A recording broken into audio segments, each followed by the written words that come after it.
Whenever you're looking for a piece of land to buy, eventually you're going to notice a property that catches your attention and won't let go. For example, take a look at this listing at 817 South Topsail in Surf City, North Carolina. This is a 1.5 acre building lot listed for sale at $499,000. The property backs up to the Intracoastal Waterway, and on that road where it's located, there is new construction everywhere you look. The property is also just 2 blocks away from the beach, which means that you can walk from your front door to the Atlantic Ocean in about 2 minutes. Now, $499,000 isn't cheap, but when you actually compare this property to the other land listings on the market, all the land that's listed for less money is either way smaller property, unbuildable property, or it's land that's in a way worse location, or sometimes a combination of the three. But the question is, what am I missing here? Well, let's take a look at the listing description and learn a little bit more about this property. The listing says that this is one of very few lots of this size, view, and location on Topsail Island. A very large home or duplex would be possible.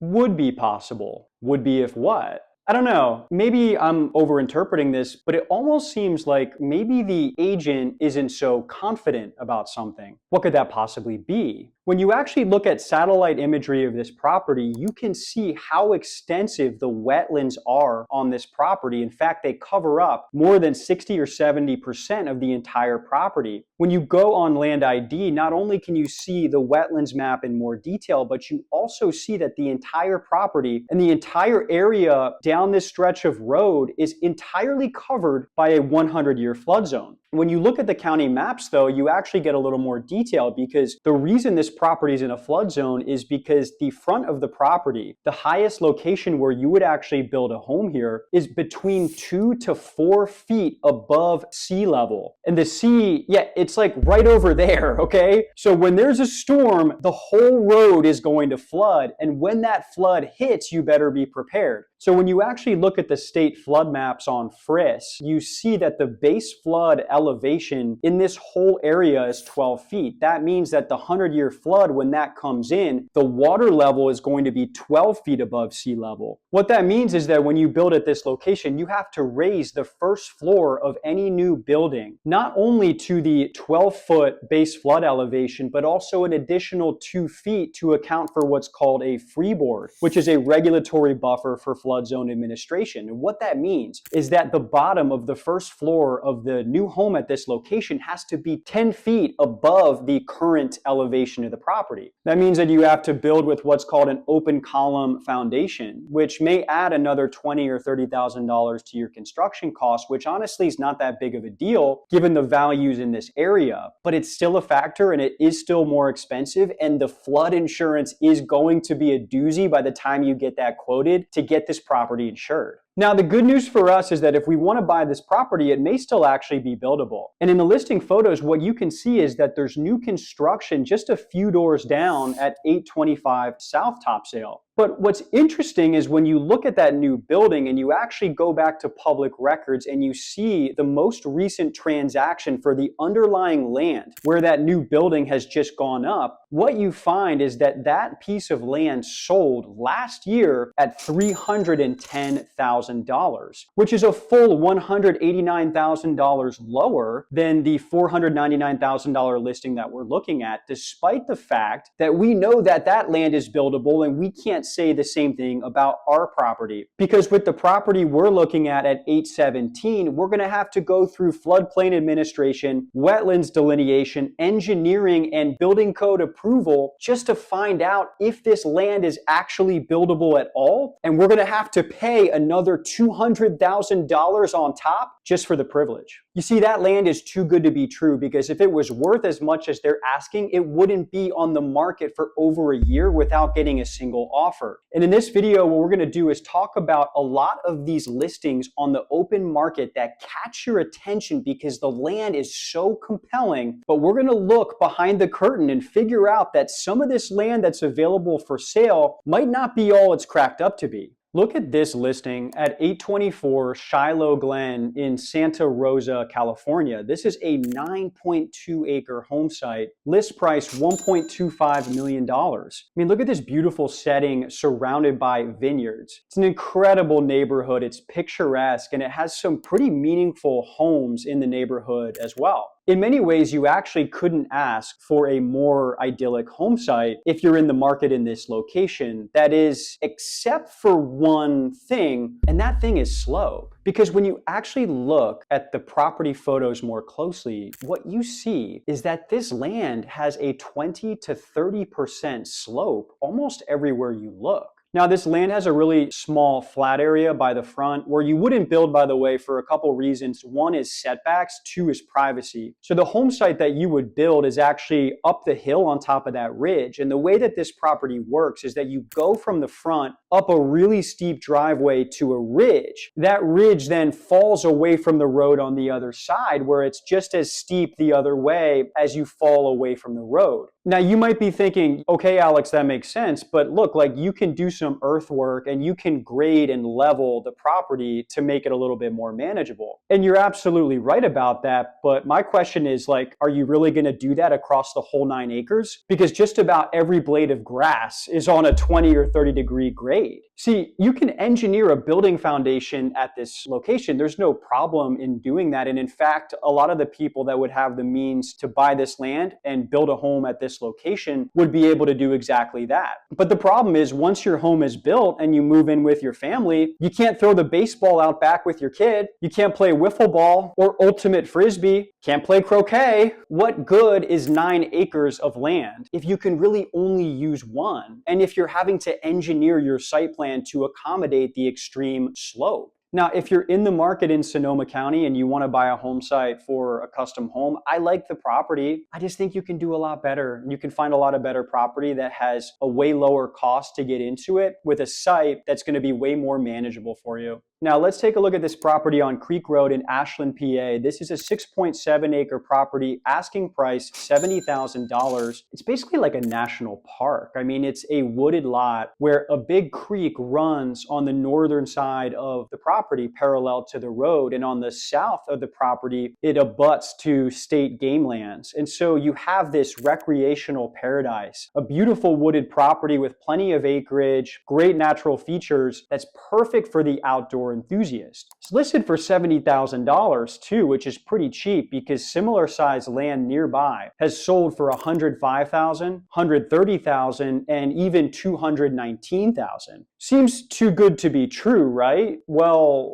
take a look at the location of the creek. On the north side of the property, what you can see is that that creek runs the entire extent of the road frontage of that property, and it cuts off the interior of the land from the county road to the north. To cross that creek and get into the interior of your property from the road, you would have to build a really expensive bridge, which is not going to be economically feasible to do. Given the cost and relative value of this property, it's just not going to be worthwhile. Now, you do have another portion of this property that's listed for sale that's on the other side of the creek that's right against the road, but the problem is that that section of land is too small. You can't build on it because you're not going to be able to meet the setbacks. Typically, you're going to have a 50-foot setback from the creek, and you're going to have 20 or 30-foot setbacks from all the boundary lines, so you really don't have anything there that you can work with. Now, one thing you may notice if you know where to look is that you actually appear to have a road called Fire Lane Road that runs through the back of the property. This is an old logging road that runs between 1 to 2 miles from the county road to the west through a bunch of private property through the woods and actually appears to lead into the interior of the subject property that we're looking at. Now, if we could actually use this road, it would alleviate a lot of access issues that we're seeming to have on this property. But in order to actually use that road, what you would need is to have a private easement that is completely continuous from the county road that has a public right-of-way all the way through the multiple miles of private property, over the river and through the woods. And what you would need to do is show that that easement not only exists, but that that easement exists through all of the individual properties in which that easement would travel, and that that road would have enough definition in terms of a metes and bounds legal description that you could determine and prove exactly where it was and that you had the rights to use it to get to your property. The chances that that documentation exists for this road is slim to none, and even if you had it, it might not be as helpful as you think, because if you had it, that road is probably in such disrepair that you would have to put so much money into actually maintaining that road over such a long stretch of mileage that it wouldn't be economically feasible to use it, even if you had the legal rights to. When we look at the two roads that we have access to, it's funny. This property is a tale of two roads. Creek Road to the north, Fire Lane Road to the west. Creek Road to the north has legal access, but not physical access. Fire Lane Road has potential physical access, but no legal access. For all intents and purposes, this land is landlocked, which means that even at $70,000, this property is too good to be true.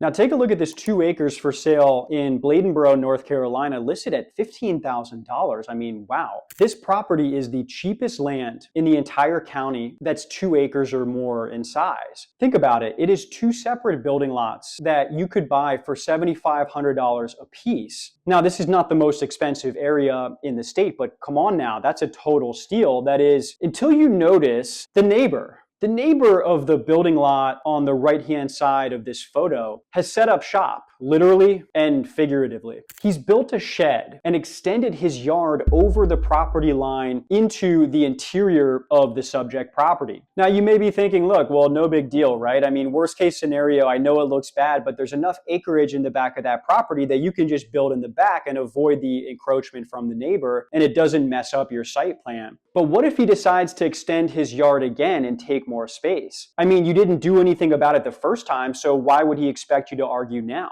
Look, I may not know this neighbor, but what I can tell you is that a picture speaks 1,000 words. And look at this picture. Look at this yard and look at the encroachment that he's set up, and look how comfortable this neighbor appears to be with the status quo of this arrangement. Based on the photo that we're seeing, there will be no reasoning with this neighbor. A neighbor like this has made his decision a long time ago. And if you push an encroachment claim against him, he's not going to move his stuff off your land if there's anything that he can do about it. He may not have a lot to lose. And even if that land is yours to use and you have a legal ground in which to push a claim, a neighbor like this is probably going to dig in, and he's not going to give up without a fight. Look, these are 2 cheap pieces of land in a rough neighborhood, and it's unclear if this land has any value at all, because the legal cost of actually dealing with the neighboring encroachment may end up costing you more than this land is actually worth. If you're curious about buying land and want to gain access to a proven step-by-step guide for evaluating markets, knowing what land is worth, how to conduct thorough due diligence on the land you're buying, and how to get the funding to actually close the deal, I want you to check out my brand new course called the Land Purchase Navigator. This course comes from over 10,000 hours of my own personal experience buying hundreds and hundreds of pieces of land across the country. Included in this course is going to be 5 hours of video content,